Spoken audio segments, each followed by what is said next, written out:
But first of all, Peter Brown. Hello. Thank you for waiting patiently while I got all the housekeeping and spoiling the new video game out of the way. It's wonderful. Great to have you here. This is it's tech time as ever. I saw over the weekend we put on a sorry, that wasn't dismissive. As ever. Tech as ever. Guess it's time to look at some fucking technology. Oh. You have been playing the Retron 5 for the past couple of weeks. I know you've been working with those guys because it's the hardware isn't out there yet.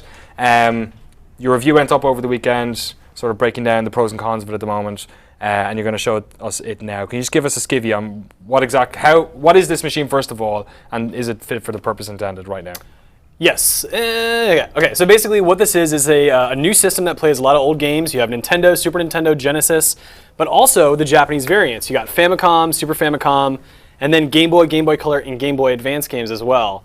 Now you need to have the original cartridges for this. And Hyperkin's released a few products like this in the past. This is their latest one. It uses an embedded Android operating system, which means that it's using emulation, right? It's not a one-to-one system. But the cool thing about that is you have HDMI out. You can do things like put graphical filters on. You can use save states if you're really bad at old games like me. Even though old games are hard. Yeah, and I'm really bad at them. So save states kind of give me an upper hand. But yeah, I mean, this thing it's not quite perfect. It's not quite there yet. It's coming out June 6th after like 10 months of being delayed. Yeah. But for the most part, it's pretty great. In terms of the imperfections, are we talking software stuff that they can like push new firmware to it, or? Yeah, so that's another great thing. It's got Android, so they can update it. Right now, there's some incompatibility with a few games that use special chips. But it's not that many games that don't really work. Oddly, you can't have more than one cartridge in the system at a time. But there's 4 slots for cartridges. I know. You can't just stack them up? No, you can't. Nah. But that should change, hopefully. Can we have a look at the controller as well? Because obviously is this the only one you can use? No, you can use original controllers, Super Nintendo, Genesis, or Nintendo. Okay. And those can all be reprogrammed for any of the systems you want.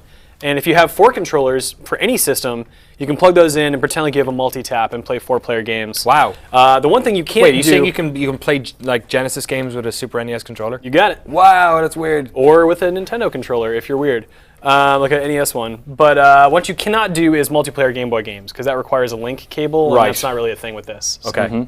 But it seems to tick a lot of boxes. It takes a lot of boxes. How is this guy? Because it's got an analog stick on it, not a D-pad, right? Well, so what it has is it's a pad with micro switches underneath. Okay. Which is good for things like fighting games.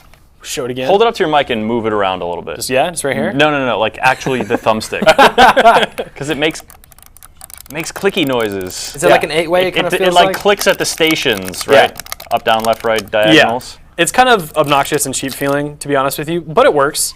And yeah, well, here we're going to play some Sonic 3. Why don't we do that? Yeah, let's hop straight in. So this is a game, an old cartridge that you had. I know people are going to ask, so I'll just ask out of the way. This thing does not take ROMs or anything of that nature, right? No, but it's running Android, and if the nerd community has taught me anything, it's that they will hack anything that they can. Right. And that will probably include this over time. But for the moment, yeah, it's totally locked down to legit cartridges. And I collect games anyway. Like I use emulation when I have to, but for the most part, I really appreciate having the real thing. So for me, this is wonderful because I actually get to play the games on modern TVs without the delay present with upscaling from old systems. Nothing a problem in terms of with HDMI with HTCP or with anything of that nature? No, totally not. Stuff. No.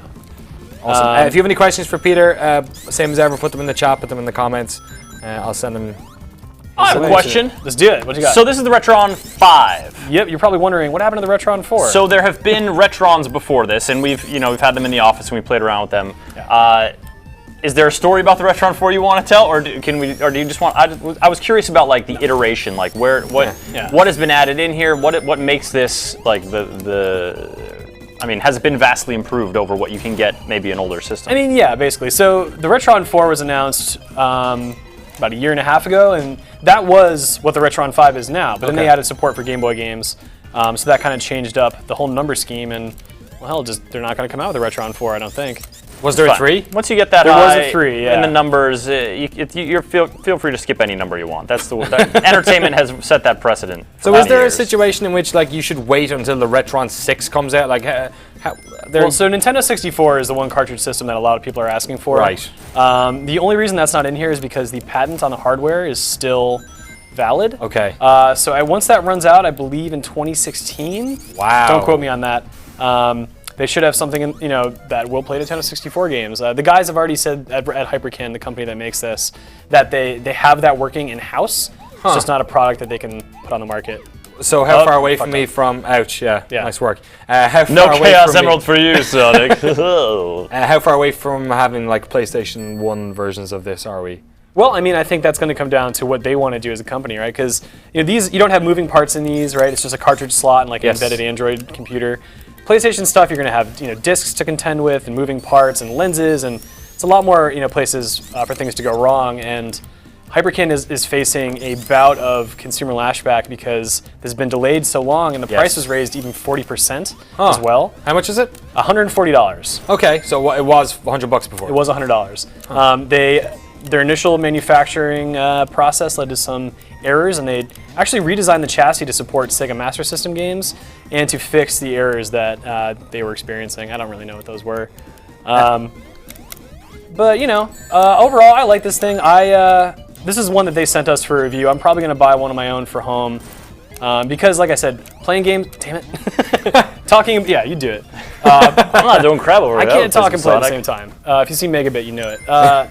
Basically, when you try to use old systems, which I actually prefer to do it, it's better on a CRT TV because the timing is right. The games look the way they should.